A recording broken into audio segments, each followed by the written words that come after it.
महाकुंभ का रहस्य, नदी के जल से निकली अद्भुत देवी। नमस्ते दोस्तों, भक्ति राम ज्ञान चैनल पर आप सभी का स्वागत है। अगर आप चैनल पर नए हैं तो चैनल को सब्सक्राइब कर दीजिए और बेल आइकन को प्रेस कर दीजिए। महाकुंभ सिर्फ एक मेला नहीं बल्कि आस्था और आध्यात्म का महासंगम। करोड़ों श्रद्धालु पुण्य लाभ के लिए पवित्र जल में डुबकी लगाते हैं, लेकिन इस बार प्रयागराज के महाकुंभ में कुछ ऐसा हुआ जिसने सभी को चौंका दिया। गंगा, यमुना और अदृश्य सरस्वती के संगम पर भक्तगण स्नान कर रहे थे, तभी नदी के जल में हलचल मची। पानी की लहरें तेज होने लगीं और फिर अचानक संगम के बीचों बीच एक दिव्य आकृति प्रकट हुई। वह कोई साधारण आकृति नहीं थी, एक स्त्री रूपी चमकती देह जल से बाहर निकली।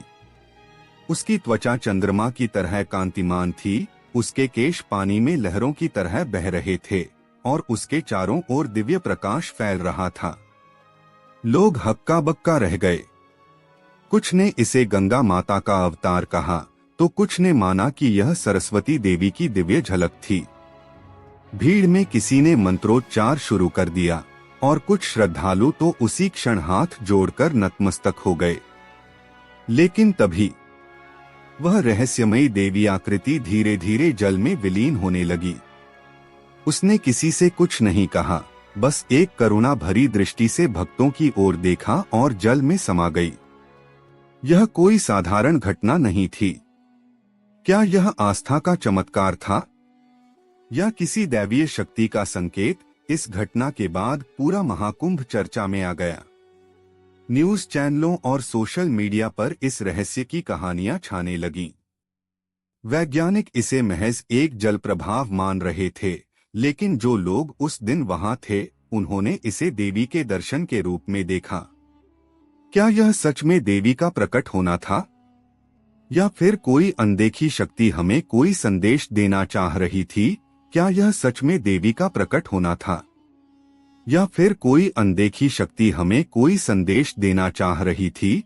महाकुंभ के इस रहस्यमयी प्रसंग ने हर किसी को अचंभित कर दिया। जैसे ही वह दिव्य स्त्री आकृति जल में विलीन हुई, श्रद्धालुओं के मन में असंख्य प्रश्न उठने लगे।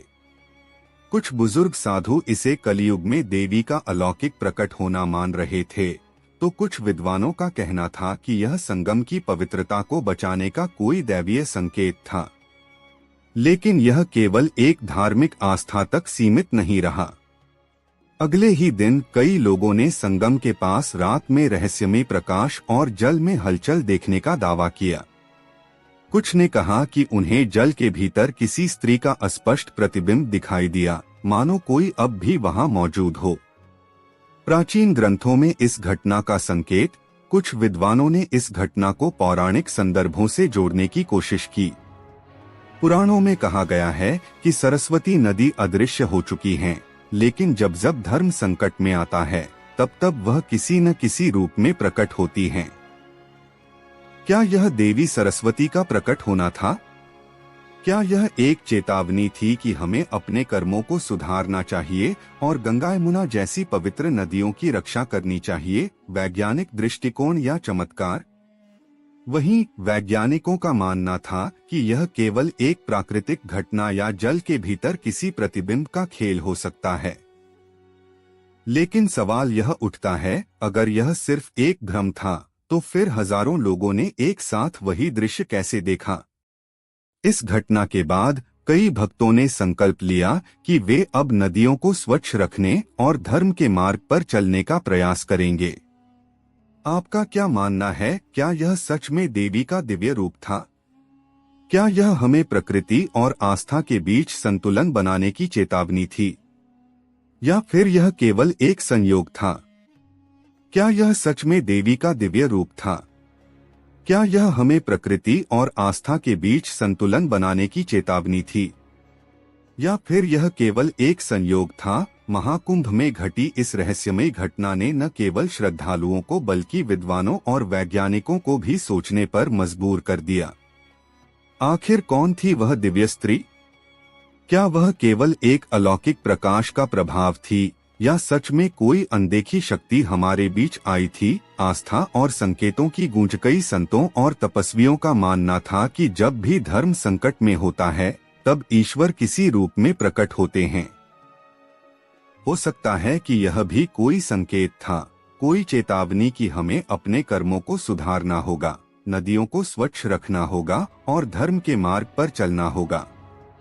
महाकुंभ में उस दिन मौजूद कुछ विशेष लोगों ने बताया कि जब वह देवी आकृति जल में विलीन हुई तब उन्होंने हवा में एक मधुर सुगंध और हल्की घंटियों की ध्वनि सुनी।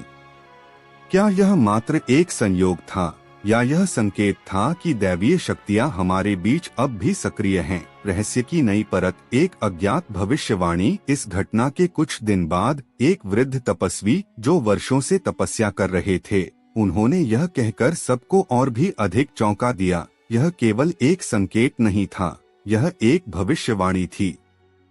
आने वाले समय में पृथ्वी पर कुछ ऐसा घटित होगा जो मानवता को झकझोर देगा, लेकिन जो इस संकेत को समझ लेगा वह सुरक्षित रहेगा। उनकी इस भविष्यवाणी ने सभी को अचंभित कर दिया। क्या सच में यह केवल एक दिव्य दर्शन था या यह आने वाले समय के किसी बड़े बदलाव का संकेत था? वैज्ञानिक खोज और अनसुलझे सवाल। विज्ञान की दुनिया भी इस घटना से अछूती नहीं रही।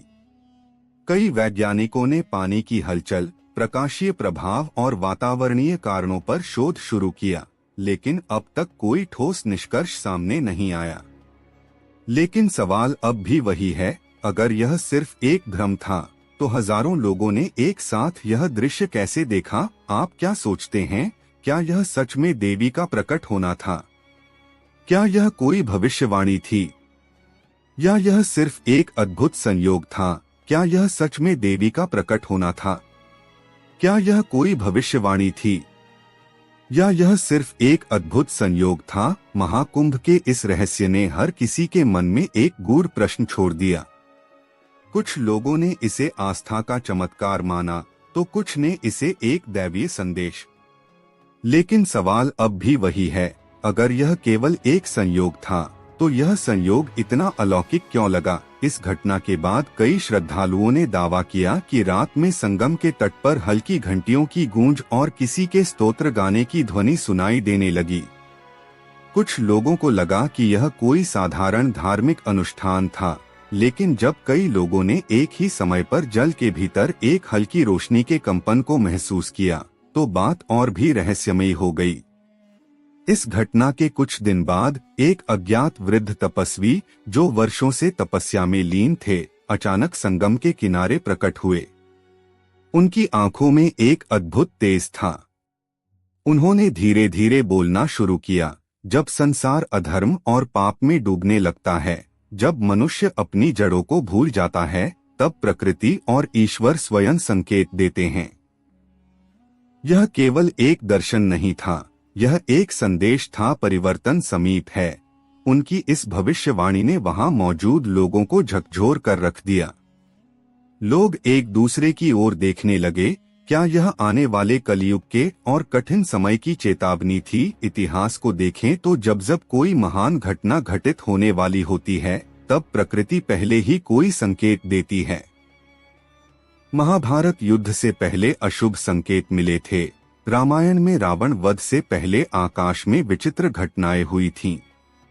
तो क्या यह भी कोई महासंकेत था? वैज्ञानिकों ने इस घटना को लेकर कई सिद्धांत प्रस्तुत किए, जैसे जल में किसी अनदेखी रोशनी का प्रतिबिंब या किसी दुर्लभ जलजीव का भ्रम।